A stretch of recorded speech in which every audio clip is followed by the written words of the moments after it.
Buenas tardes a todos. Hoy vamos a continuar con el capítulo que comenzó la semana pasada Marta y que habla sobre el papel que tienen los médiums en las comunicaciones espíritas. Y nos vamos a centrar hoy en la aptitud de algunos médiums para trasladar el pensamiento de espíritus sobre cuestiones que desconocen, como los idiomas, la poesía, la música o la pintura. Aptitud, según la Real Academia de la Lengua Española, es la capacidad para operar competentemente en una determinada actividad. La aptitud de un médium será, entonces, la capacidad y disposición que tiene para el buen desempeño del trabajo mediúnico. Bueno, vamos a empezar a ver qué nos dice este libro de los médiums. Y en este apartado 15 dice Kardec: los espíritus solo poseen el lenguaje del pensamiento, no tienen lenguaje articulado, de ahí que para ellos exista un solo idioma. Según esto, un espíritu podrá expresarse por vía mediúnica en una lengua que no haya hablado jamás cuando se hallaba encarnado. En este caso, ¿de dónde toma las palabras que emplea? Y responden los espíritus: acabáis de contestar vos mismo a vuestra pregunta al decir que los espíritus poseen un idioma único que es el del pensamiento. Esa lengua la entienden todos, tanto los encarnados como los desencarnados. El espíritu en estado errante, al dirigirse al espíritu que está encarnado en el cuerpo del médium, no le habla ni en francés ni en inglés, sino en la lengua universal, la del pensamiento. Ahora bien, para traducir sus ideas a un lenguaje articulado que sea transmisible, extrae las palabras necesarias del vocabulario del medio. Bueno, en este ítem los espíritus dejan claro que la comunicación entre encarnados y desencarnados se produce siempre desde el pensamiento. Por ello, no importa el idioma en que pudiera expresarse el espíritu, porque lo que realmente es importante es la transmisión del pensamiento de uno a otro. Sin embargo, ese pensamiento tiene que ser codificado para que los demás lo podamos entender, para que el medium traslade, ya sea en forma de escritura o de manera fonética, el mensaje, o incluso se pueda mantener un diálogo con algún miembro del equipo mediúnico. Para ello, va a extraer del vocabulario del medium las palabras que necesita para expresarse.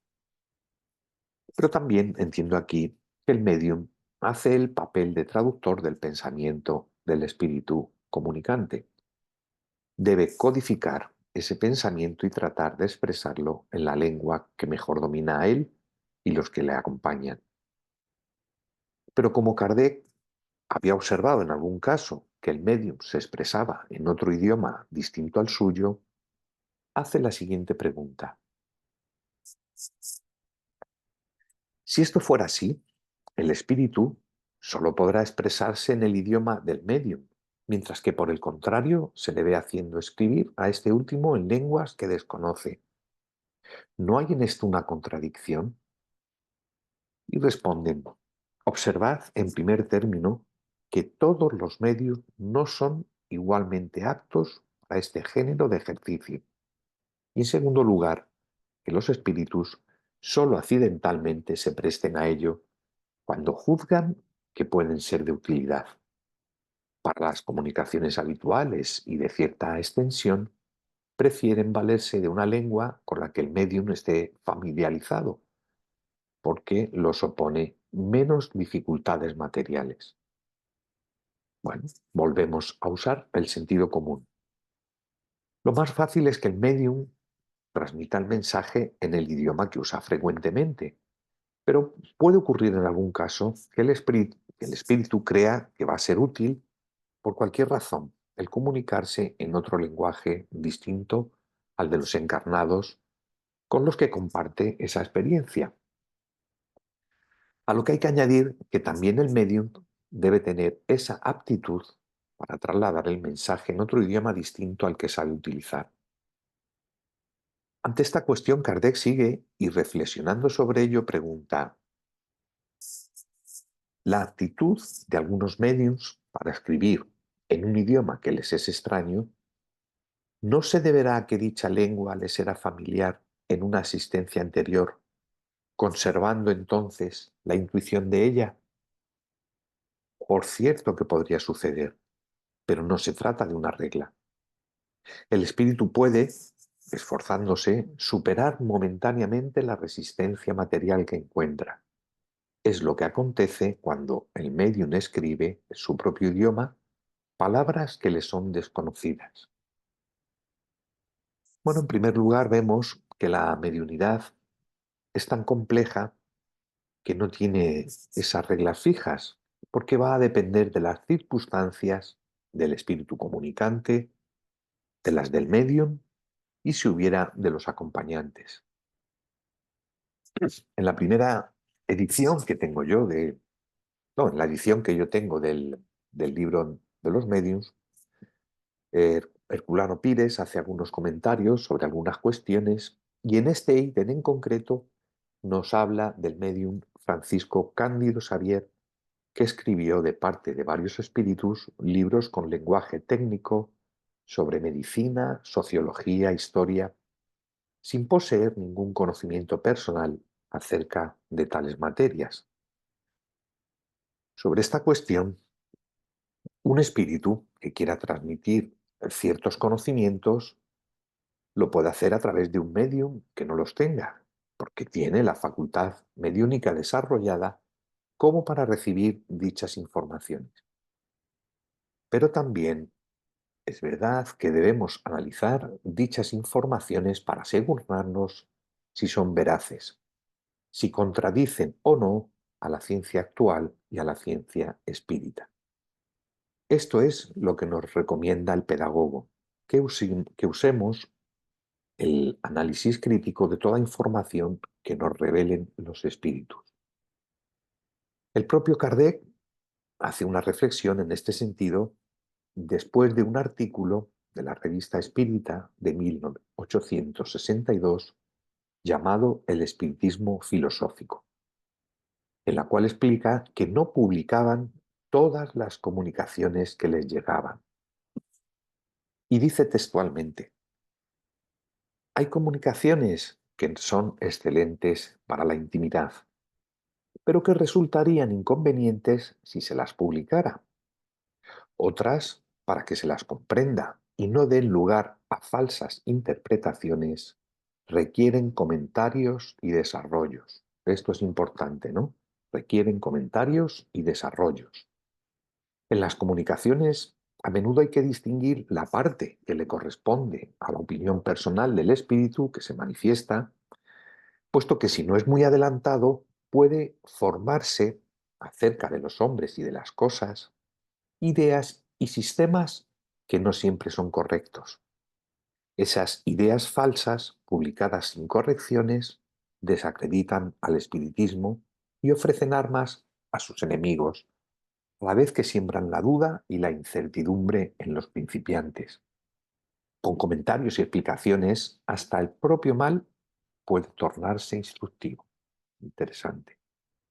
De lo contrario, la doctrina podía ser responsabilizada por todas las utopías transmitidas por algunos espíritus más orgullosos que lógicos.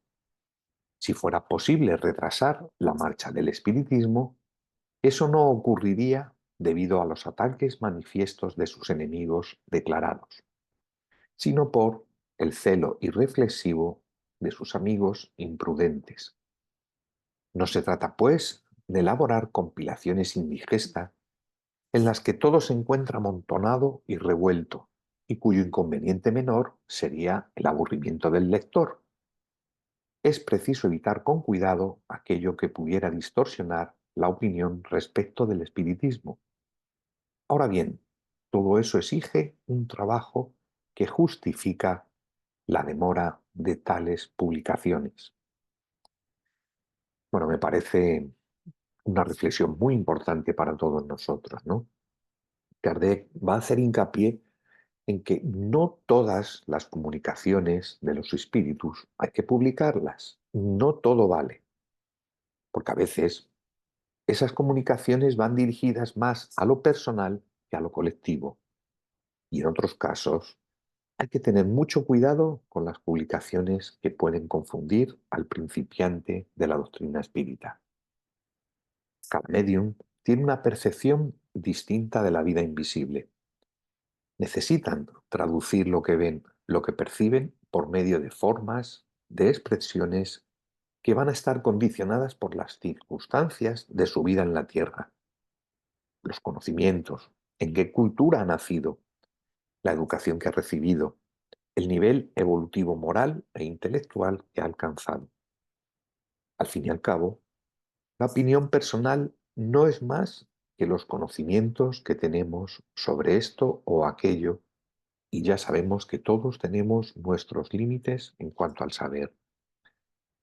Y para acabar, vuelve a poner de manifiesto los peligros que por imprudencia pueden suscitar ciertas publicaciones si no son analizadas bajo la lupa de la sabiduría de los espíritus superiores. Creo que es muy importante lo que dice Kardec con respecto a las publicaciones que son llamadas espíritas. Si quieren llevar el sello del espiritismo, debe imperar el sentido común y dejar bien explicada cualquier cuestión que pueda suscitar dudas, pues de lo contrario se puede hacer daño a la doctrina que, como bien manifiesta, esos libros que suscitan contradicciones alejan a muchas personas de ella. Bueno, vamos a seguir con nuestro capítulo. Y dice Kardec, una persona que en su estado normal no sepa escribir, ¿podrá hacerlo como medium? Sí, pero comprenderéis que allí hay una gran dificultad mecánica por superar, ya que la mano no se halla habituada a realizar los movimientos necesarios para formar las letras. Igual sucede con los medium dibujantes que en su estado normal no saben dibujar. Bueno, es de sentido común la respuesta, ¿no? Un analfabeto podría escribir bajo la influencia de un espíritu, pero al no tener acostumbrada la mano para ello, pues va a encontrar muchas dificultades. Y seguimos y dice, un medio en que tuviese poquísima inteligencia podía transmitir mensajes de un carácter elevado. Sí, por la misma razón que un medium es capaz de escribir en un idioma que no conoce. La mediunidad, propiamente dicha, es independiente de la inteligencia tanto como de las cualidades morales del individuo, y a falta de mejor instrumento, el espíritu podrá valerse de aquel que tenga a su alcance. Pero es natural que para comunicaciones de cierto nivel prefiera el medium que presenta menos obstáculos materiales. Además, hay otra consideración. A menudo el idiota solo es tal por la imperfección de sus órganos, pero su espíritu puede estar más adelantado de lo que creéis. Tenéis la prueba de ello en ciertas evocaciones de espíritus de idiotas desencarnados o encarnados. Ante esta respuesta, Kardec va a hacer la siguiente observación. Este es un hecho confirmado por la experiencia. Muchas veces hemos evocado a espíritus de idiotas vivientes que dieron pruebas notorias de identidad y respondían con sobrada sensatez y aún de una manera elevada. Ese estado es una punición para el espíritu, el cual sufre por el constreñimiento en que se halla. Por tanto, un medio idiota podrá ofrecer en ocasiones al espíritu que quiera manifestarse más recursos de lo que se cree. Revista Espírita, lo tenemos aquí. Kardec nos va a llevar a este artículo que viene en la Revista Espírita de 1860 y se llama Frenología y Fisionomía. Bueno, antes de continuar, hay que aclarar que la palabra idiota debemos contextualizarla con la época. en que fue escrita, como otras cuestiones de la codificación. Es así como se expresaba a las personas con discapacidades intelectuales, ¿no? Evidentemente, hoy en día Kardec seguramente no emplearía esta palabra, ¿no?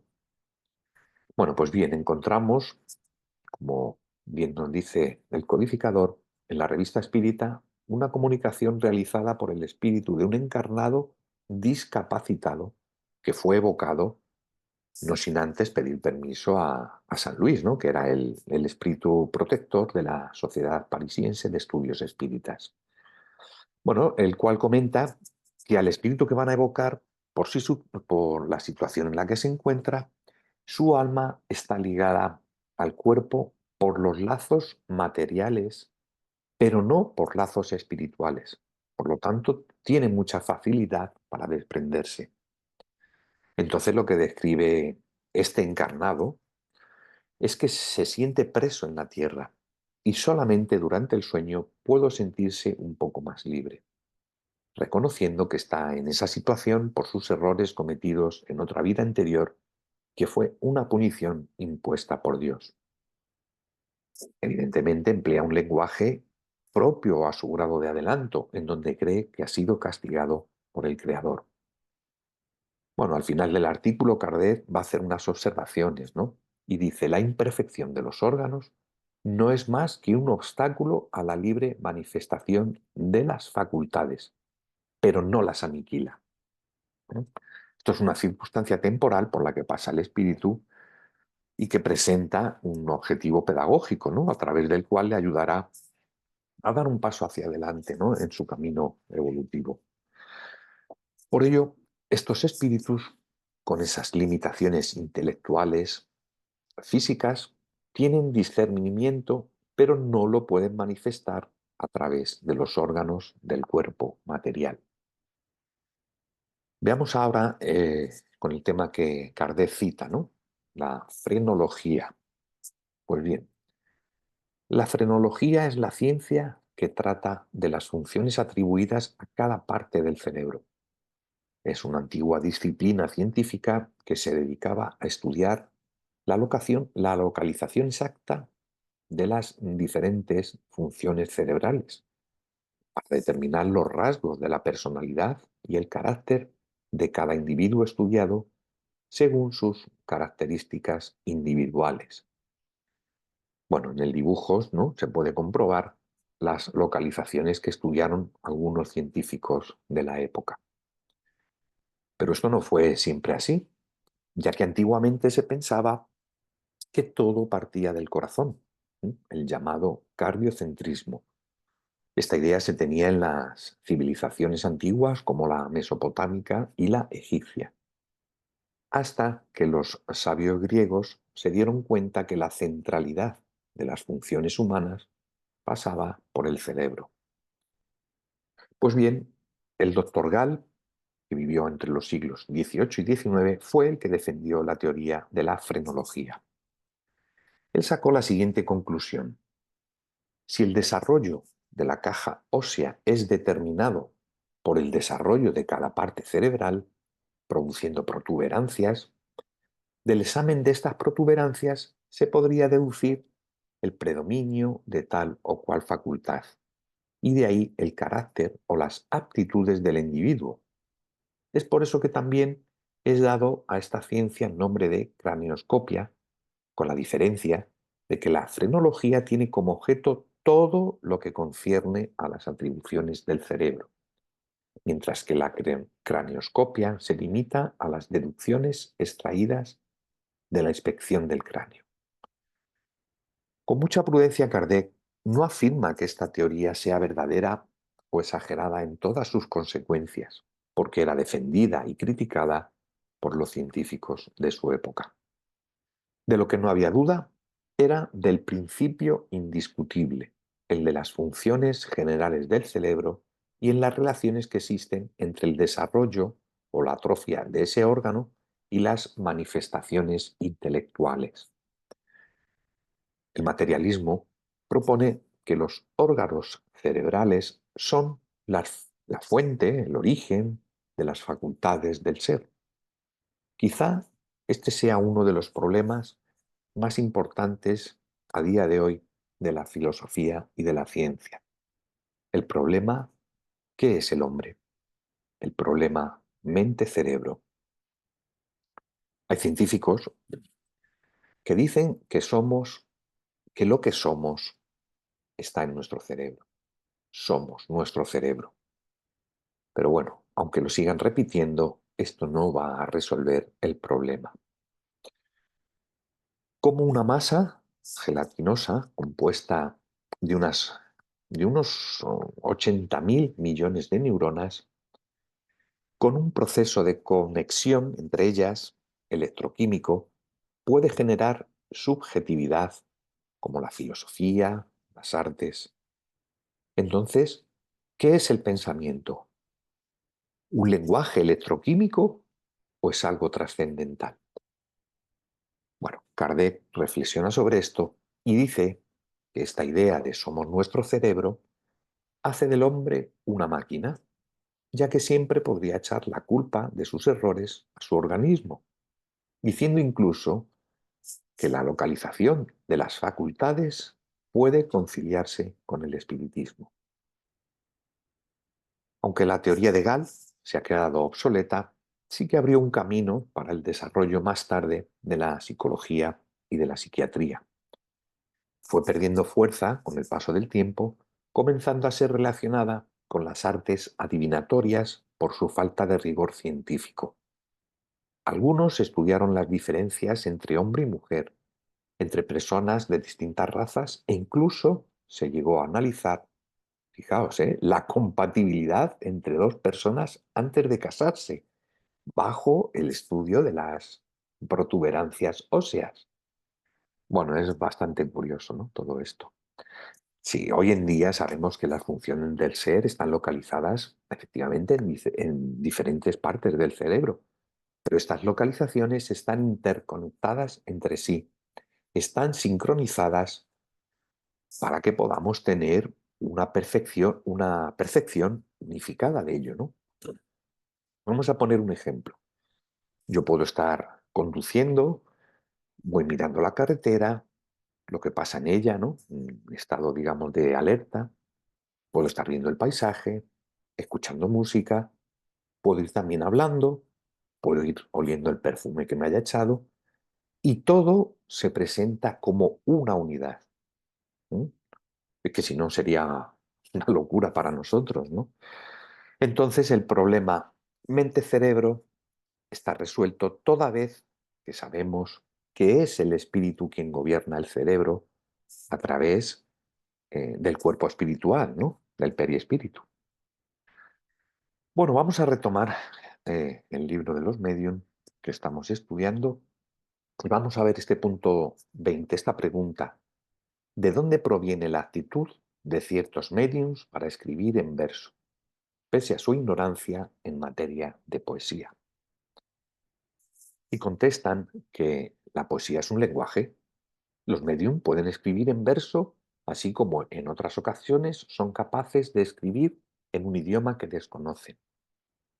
Además, quizás hayan sido poetas en una vida anterior. Y como se os ha dicho, los conocimientos adquiridos no los pierden jamás los espíritus, pues deben llegar a la perfección en todos los aspectos.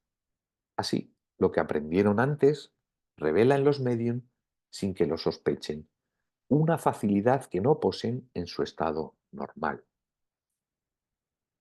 ¿Sucede lo mismo con aquellos otros que muestran una actitud especial para el dibujo o la música? En efecto, el dibujo y la música son también formas de expresión del pensamiento.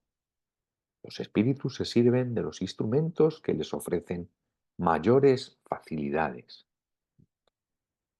Bueno, aquí estamos en el mismo caso de antes. Si un medium puede escribir en un idioma que no conoce, de la misma manera puede escribir en forma poética. El espíritu, que responde a Kardec, manifiesta una cosa bastante lógica. Hablan de la posibilidad que el medium o los medium que escriben en verso ya lo hayan hecho en otra vida pasada.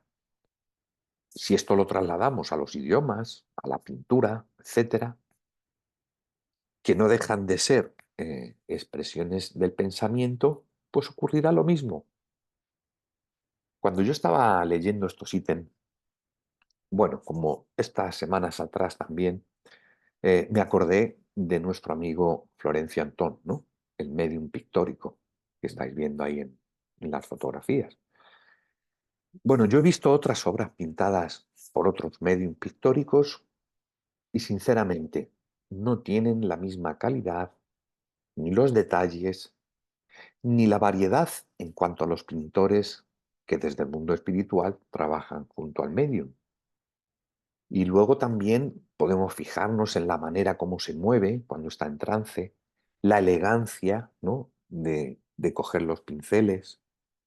Así que todo esto me lleva a pensar, tras las respuestas de los espíritus, que Florencio, aunque en esta reencarnación no haya desarrollado la pintura, es muy probable que en otras vidas pasadas sí lo hubiera hecho, que como bien dicen los espíritus, se sirven de los medios más aptos porque les ofrecen mayores facilidades para su acción. Y creo que hay que intentar en todo momento buscar la lógica, ¿no? La razón, y escapar de esa paranormalidad, ¿no? Para no caer en la fantasía. Todo lo que acontece es bajo las directrices de las leyes universales. Por ello, hay que entender que en el espíritu no existe la magia. ¿Cómo puede ser un medium con pocos conocimientos y que pueda recibir una comunicación que es un brillante ensayo sobre tal o cual cosa? Cuando un medium trata con facilidad y superioridad temas que son ajenos a él, es un indicio de que su espíritu posee un desarrollo innato y facultades latentes que van más allá de la educación que ha recibido. La expresión del pensamiento, por medio de la poesía, el dibujo o la música, ¿depende solo de la actitud especial del medium o también de la del espíritu comunicante? A veces de la actitud del medium y en otras oportunidades de la del espíritu. Los espíritus superiores poseen todas las aptitudes. En cambio, los conocimientos de los espíritus inferiores son limitados. Bueno, en algunas ocasiones prevalecerá la actitud, la predisposición del medium y en otras la del espíritu que se está comunicando. Y esto es normal que haya flexibilidad a la hora de afrontar el trabajo mediúnico.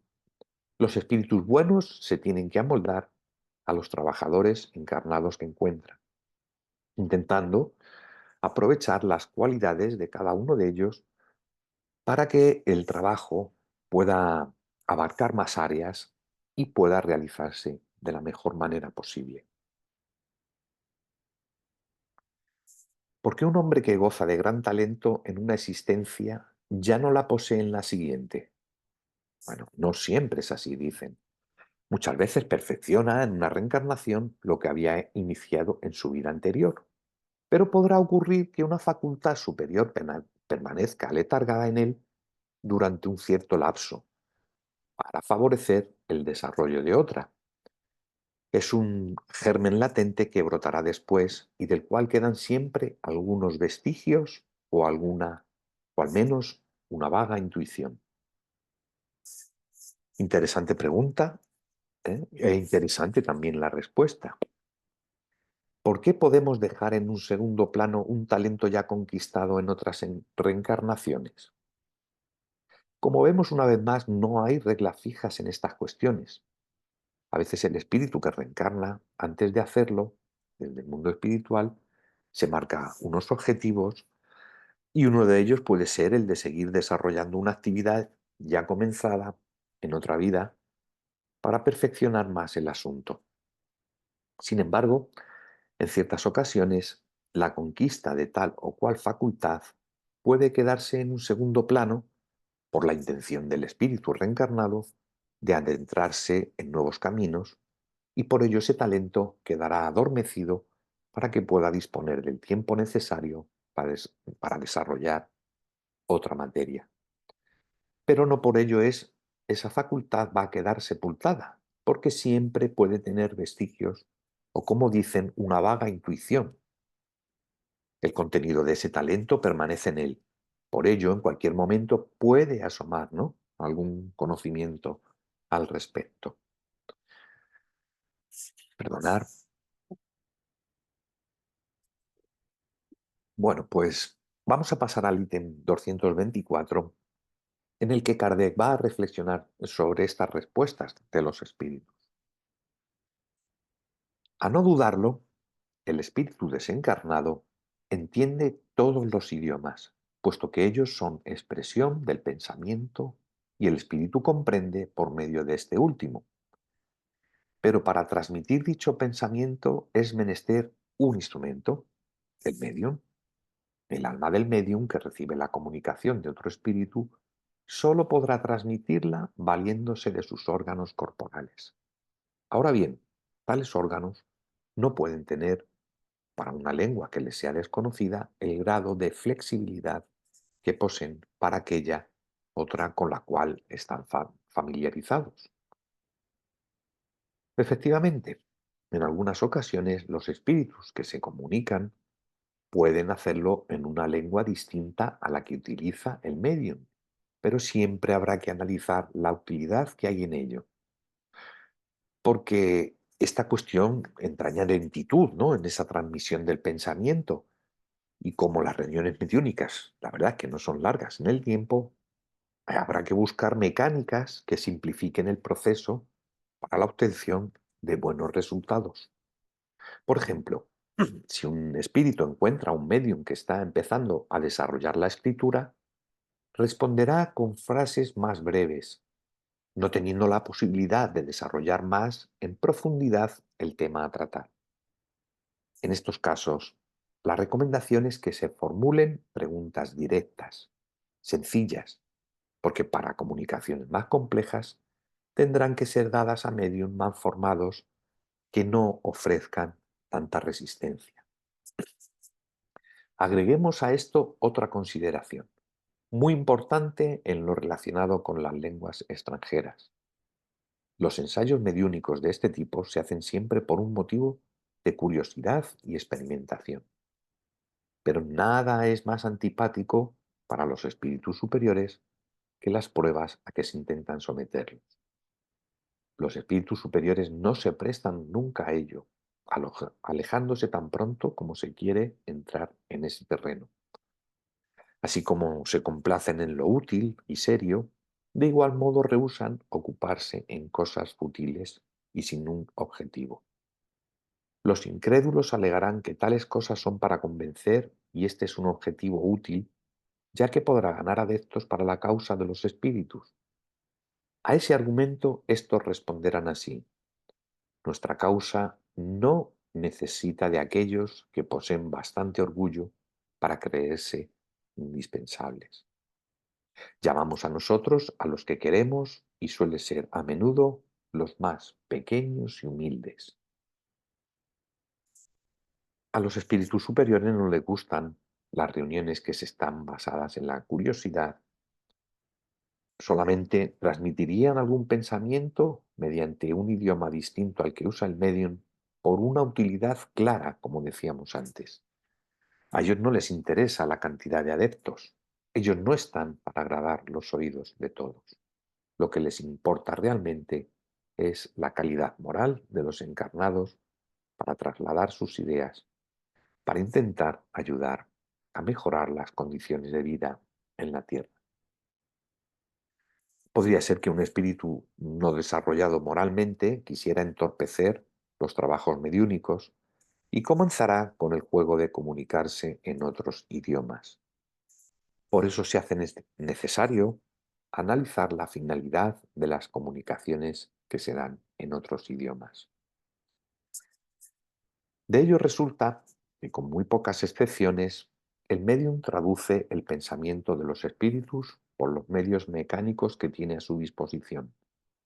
Y la expresión de dicho pensamiento puede, y aún debe las más veces, resentirse a causa de la imperfección de tales medios. Así, un hombre inculto, un campesino, por ejemplo, será capaz de expresar los más bellos conceptos, las ideas más elevadas y filosóficas, no obstante estar hablando en el lenguaje del campo, porque como sabemos, para los espíritus el pensamiento lo es todo. Solo los espíritus superiores pueden comunicarse indistintamente con todos los medios. Esto es importante, ¿eh? Solo los espíritus superiores pueden comunicarse indistintamente con todos los medios y mantener en todas partes el mismo lenguaje. Estos se comunican en las reuniones instructivas y su identidad no es relevante. Lo importante es lo que dicen, si es bueno o malo, racional o ilógico. Ahora bien, si estos espíritus quisieran trasladar sus conocimientos con respecto a trabajos especiales y cuya importancia sea extraordinaria, tendrán que buscar mediums que estén a la altura. Si quisieran tratar un tema científico, necesitarán un medium que tenga conocimientos sobre la materia para que responda a su pensamiento. Un espíritu que quiera hablar de una simple cuestión moral o sobre algún consejo, no hace falta que el medium sea científico, ¿no? Ni con un gran desarrollo de la intelectualidad. Bueno, pues sobre esta cuestión, León Denis, en el libro En lo invisible, dedica el último capítulo a la mediunidad gloriosa. Es lógico pensar que si la espiritualidad superior quiere trasladar ideas importantes que van a suponer una ayuda para que podamos dar un salto evolutivo en la humanidad, buscará especialistas que ya llevan un largo recorrido en sus estudios e investigaciones o en el desarrollo de tal o cual materia. Sería pretencioso pensar que cualquier medium, por muy elevado en moralidad que esté, pueda trasladar informaciones científicas de gran alcance. Y dice León Denis que el genio es, antes que nada, el resultado de pacientes estudios seculares, de una lenta y dolorosa iniciación que ha desarrollado en el ser, inmensas aptitudes, una profunda sensibilidad que le abre las puertas de las más elevadas influencias. Dios reserva la luz a aquel que durante largo tiempo la ha buscado, la ha deseado, la ha pedido. El genio, bajo sus mil formas, es una colaboración con lo invisible, una verdadera ascensión del alma humana hacia Dios. Bueno, esto no quiere decir que haya medium que puedan exponer algunas ideas con mayor o menor profundidad, pero como siempre este tema hay que verlo desde la racionalidad. Denis, a medida que va avanzando el capítulo, va a nombrar a profetas de la antigüedad y a genios célebres que fueron inspirados por los espíritus superiores, porque ya tenían un recorrido para facilitar esas inspiraciones. Entonces, la actitud del medium no importa mucho para cuestiones, sobre todo morales, pero para conocimientos elevados sí que tiene gran importancia que el medium tenga el saber necesario para para que el pensamiento de estos espíritus superiores puedan llegar con la máxima claridad posible. Este hecho no desdice que la mediunidad es independiente de la inteligencia, tanto como de las cualidades morales del individuo.